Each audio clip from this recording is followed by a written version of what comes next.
This is the patch trading at 2024 NOAC, University of Colorado in Boulder. So the patch trading this year was at the Student Union, probably I think it's called the Memorial Union. And what ended up happening was we ended up outside, which happens at some NOACs. I know in Tennessee there was a trading area inside, which was nice because it's been close to 100 degrees most days. And so you can see that people have kind of cloistered under the trees, as you would imagine. So what I'd like to do is just kind of walk around and show you some of the trading. This is the last day of trading over here. We have seen signs posted telling us we're not supposed to trade over here tomorrow because everyone's supposed to be at the festival and there will be patch trading there, which is fine. Hopefully there's some trees there or canopies or some way to keep ourselves from getting roasted. But I would say the patch trading has been really busy. There's a familiar face. Bradley England. No, it's all good, you know. Working for this. I don't know. It's been pretty fun. You will see a lot, and I mean a lot, of Nick Wolf's red trading blankets out. Nick's, I'm sure, sold a bunch before the NOAC. He's had them up here as well. And so they have been popping. Lots and lots of red.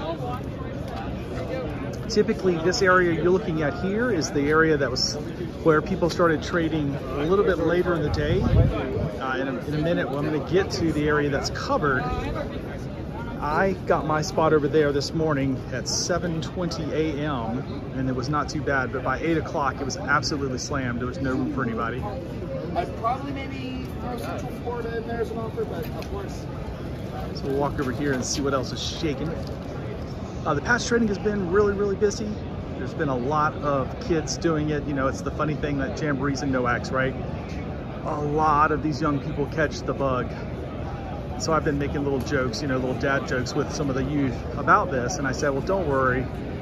The cure for the patch bug is when you get back home from Colorado, then all of a sudden, when you're not around thousands of other scouts, you're going to be cured. Of course, that's not what us who've been in the hobby for a long time would want to see. We want to see these young people continue to be interested, continue to work on their collections and trade.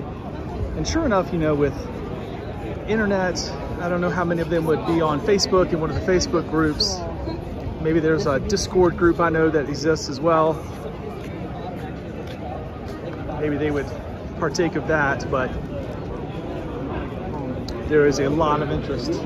One thing I really do like about this area, there's a lot I don't like about it, don't get me wrong. Some of you watching this video are gonna have been here before and you'll say, man, it was really hot. And it is hot, it is really hot here. But what I do like is there's plenty of room for everybody to spread out and to make a place. So, according to some old timers like Gene, people are finding little tables and stuff. What are you trying to get? What do you want to get? So this is one of my criticisms of a lot of scouting events, especially conclaves that I go to. The one in North Carolina, I'm picking on y'all especially.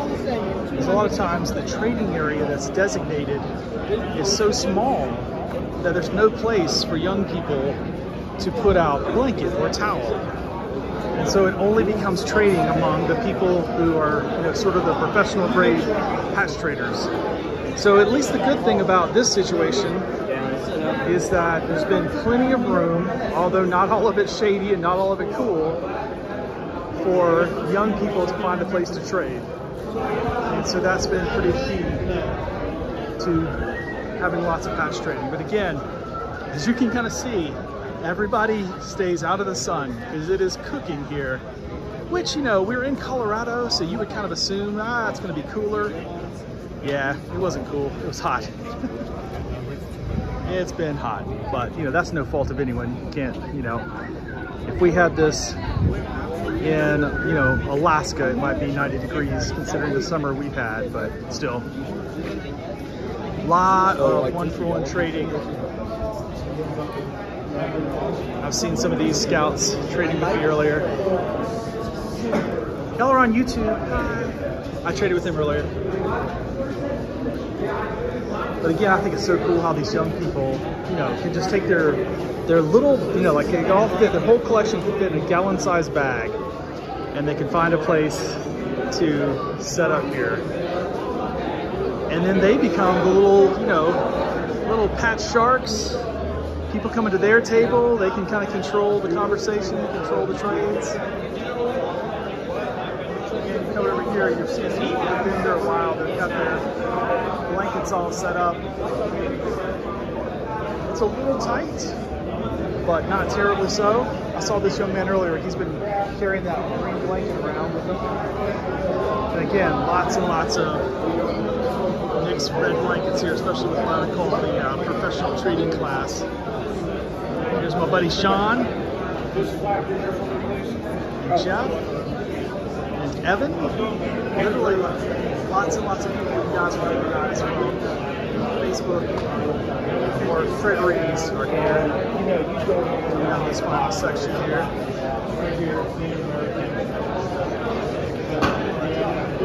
I wanted to review this today because I'll show you the sign here in a second.